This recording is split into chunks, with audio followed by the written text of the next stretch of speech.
Allora, oggi a Segusino per i test sierologici che il Comune ha messo a disposizione dei cittadini residenti e dei lavoratori delle aziende di Segusino.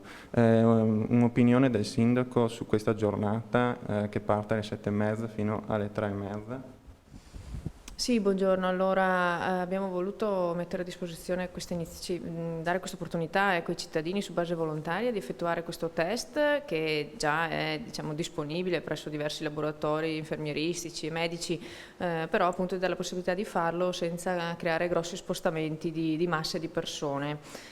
A venerdì avevamo 150 prenotazioni circa, quindi una buona media, se confrontata anche con la stessa iniziativa fatta in altri comuni nelle settimane scorse, quindi sono contenta, ecco, della risposta. Credo sia una possibilità per un cittadino per sapere la propria posizione, la propria situazione rispetto a questo virus.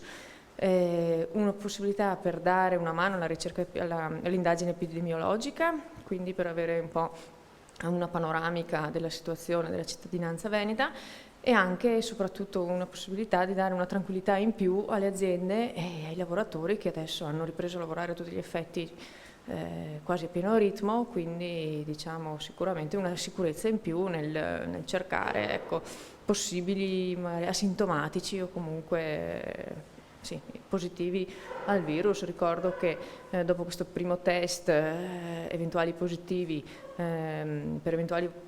parte, diciamo, il protocollo, quello dell'ULSS, quindi con richiesta di tampone, ed è la combinazione dei due test che poi dà, diciamo, la quasi certezza, ecco, della positività o meno del soggetto.